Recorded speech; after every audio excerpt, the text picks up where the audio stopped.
you know, if this was a success in the States. I mean, when we first started, we were sort of, you know, standing in the courtyard of the castle, and as Johnny says, you never know. You put your heart and soul into something, but you never know whether it's going to be received well. And certainly, you know, the idea of it being internationally acclaimed, the fact that it's gone to 180 countries, is just, you know, you kind of go, well, that's pretty cool.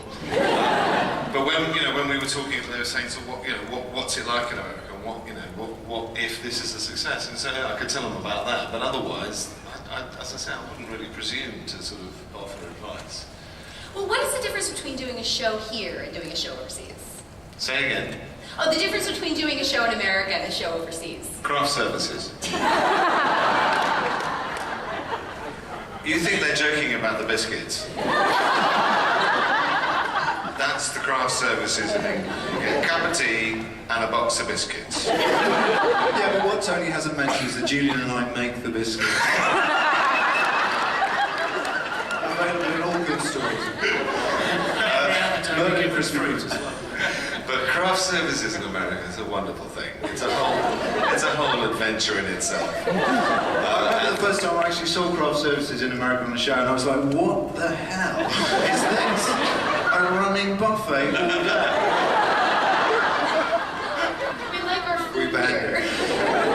It's a good thing. But it also, I mean, somebody was saying just earlier on about, you know, like a normal 14-hour day in the States. They don't think twice about that. And in England we have 11-hour day, well, 12-hour day, but with a break. And we don't go beyond that because overtime is just like a bad thing. But in America, I remember Buffy, the worst, I actually wasn't on that day, but in the first season they did actually do a 21-hour day. Oh yeah, I think that goes into platinum time, isn't it? But it was yes, it was in the lair, right in the first season, and they went right the way through Friday into Saturday and nearly into Sunday. It was amazing. I wasn't there. Well, the Twitterverse will stab me in the eye with a pen if I don't ask about the romance. Oh, come on, I had to make a reference to that. So I have to ask about the romance in this series. Any little hints you can drop for season 3? You gonna get a normal girlfriend? I hope so. It seems like anybody that comes into Merlin's life that means something to him that he loves is killed off. Life's hard. It's true. You want to see me happy? I'm going to introduce you to a good troll. Yeah. I hear they're good kissers. You didn't see the scene we cut out. I saw the original. I went on about too long, didn't I? It's your choice. That shoot day, Tony, didn't that shoot day go to 21 hours?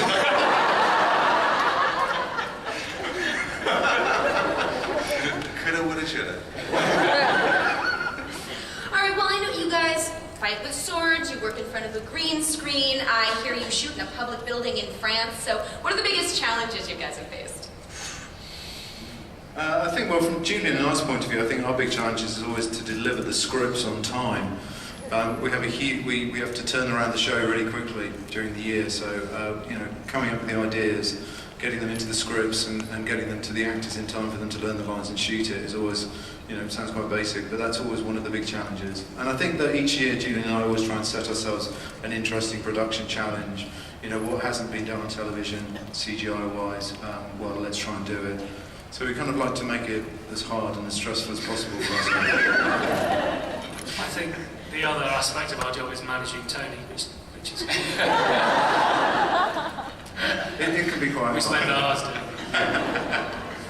Well, one of the best parts of the show is the cast. So talk a little bit about finding Merlin and casting the rest.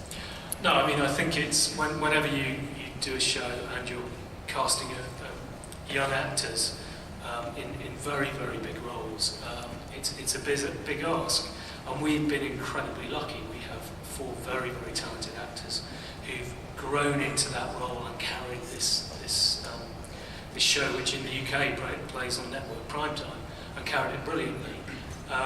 What we do in that process is we tend to see the actors quite a lot. We tend to call them back 4 or 5 times. I think with Just Colin, to be sure. poor old Colin went through an exhausted recall. I think we must have seen you about 10 times in the end, wasn't it? I mean, it was just like, Quite a lot, yeah. But I think that, you know, I think the real challenge of casting Merlin was the fact that that in a high concept show you need a certain sort of style of acting, and British actors are very much taught sort of naturalistic acting, so it's quite difficult to find British actors that can sort of understand a high concept show and dealing with all the tonal shifts. So I think that's always interesting, and I think, you know, the part of Merlin and the part of Arthur were really difficult parts, because you're looking for actors that have a huge you know, playing range, that they can deal with, you know, big strong emotion, and also that you want actors that can deal with comedy.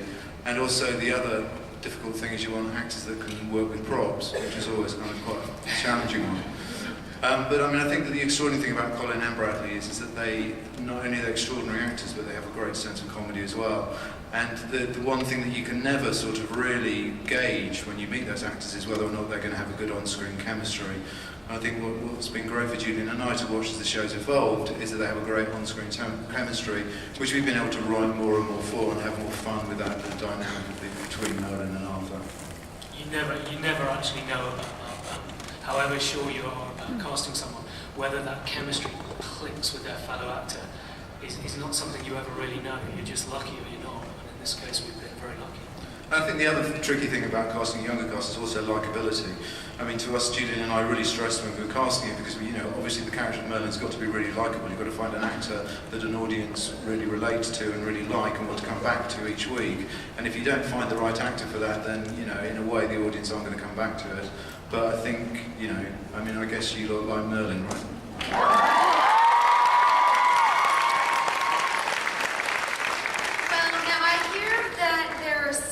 There's some craziness on set, so I believe we have a blooper reel